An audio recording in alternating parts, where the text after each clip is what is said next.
Our purpose is to inform our people that we had already our findings and recommendations on how we should deal with the problems involving the most anomalous and the most scandalous corruption in this country, which started with the 2025 mangled budget. Kasi hindi naman sila gumagawa ng report eh. You remember Senator Ping promised that he will issue or submit a partial report before the December break. At sinisisi niya yung kanyang mga tauhan, sabi niya. Pero sa may partial report na ba? Dina-draft. Mahina itong mga staff ko. Sabi ko, before mag-break noong December, tapusin nila eh.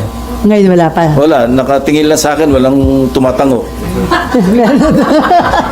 So when can the Filipino people await really the submission of a final report? Kasi ang mga tao, they're agitated. They're frustrated. Galit na galit ang mga tao. Ninakaw. Nilang ninakaw, nilimas ang kaban ng bayan eh. So ang purpose namin dito, one, siguro to encourage naman the Blue Ribbon Committee, mag-submit na kayo kahit partial report lang, di ba? Para sa tao. Ang tingnan natin dito yung kapakanan ng tao, hindi yung sasabihin nila we departed from the rules. Kaya namin ginawa to because hindi namin alam kung kailan sila gagawa ng report. Okay, pero We encourage them to do that. all right. Now, Senator Ping says it belongs in the trash can. Sa kanya, if it belongs to the trust can, nakalimutan niya siguro, di man lang niya binasa yung report. How can you even make a judgment like that? Yung tatlong hearings ko, nung ako pa ang chairman, kasama yung tatlong hearings na kanyang ginawa, pinagsama ko yun eh. So is he ready, or he's prepared to assume and even admit na yung kanyang ginawang 3 hearings, basura din? Pati yung kanyang dalawang privilege speeches na ginamit kong input doon, basura din yun? Wala namang ganunan. Wala kaming ibang motibo doon kung hindi ang kapakanan ng taong bayan makakita man lang kung anong nangyari na so far. Hindi namin pinipilit na yun ay kanilang i-adapt. Sinasabi lang namin, tingnan ninyo, baka naman may mapulot kayo dito, baka naman makatulong ito. Because ang ginamit namin, hindi namin sarili opinion. We never use our own opinion, our own perspective, hindi. We utilize the same people. We use their testimonies, individual and collective. So, anong basura doon? Binigyan namin ng kopya ang opisina ng ating Pangulo ng Senado.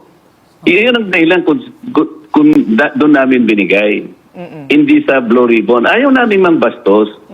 Binigay ko na lang namin sa opisina ng Senate President thinking na ang Senate President pwede nilang pag-usapan kahit privately. Ang plano namin doon, makita man lang nila. Agitated ang tao, kagaya mo ang sabi mo, frustrated, nagagalit na. Kung hindi pa pala kami magtatawag ng press con sa Senate, hindi man lang pipikapin. December 10 pa, ma'am, nung ibigay namin sa opisina ni Senator Tito Soto. Priority ko matapos natin ito kahit papano mabigyan natin ng paliwanag ang taong bayan na ito ang pinaka-importante. Kahit sino pang mamuno doon, kahit sino pang maging pinuno, ay sa amin ang importante, mapagsilbihan natin ang mamamayan. Ang gusto lang namin sabihin, kung talagang we will always go where the evidence leads us, yun ang panatilihin namin. Palaging ganun ang parameter. Kung may ebidensya, yun ang puntahan. Bakit yung sinasabi nilang 8 billion na binibigay ni Bernardo kay Trigib, at si Trigib naman binibigay niya kay Adrian, bakit hindi ito isuyurin natin? Bakit yung sinabi ni Senator Lacson na makita niya yung Cabral file, at least 5 secretaries and an undersecretaries were recipients of allocables as shown in the Cabral files. Ba't hindi niya ipatawag yung 5 secretaries? Hindi ba dapat ganito yung gawin natin? Yung Tamarin Street, sa South Ports, binanggit ng dalawang nakamaskarang dalawang binibini. Ang pakay lang pala ituro si Diskaya na siya nagpapaalis sa kanila. Yun lang pala yun ba yung pag-uusapan natin? And why did they concentrate on the problem of coordinate? Alam mo, nung ako yung chairman pa, kung di ako nagkakamali, the first or second hearing pa lang, sinabi ko na, puro mali ang coordinates nito. Ngayon, siguro kalahati nung hearing, yun ang pinag-usapan nila, they confirm that the coordinates are really wrong. Sinabi ko na ito September pa eh. Ano, uulitin na namin yun? Yung ba yung gustong marinig ng tao? Ang gustong marinig ng tao, hindi mga wrong coordinates, sinabi ko na yun eh. Ang gustong makita ng tao, sino ba may utak nito? Nilimas na ang kaban ng bayan, hindi ba importante sa atin yun?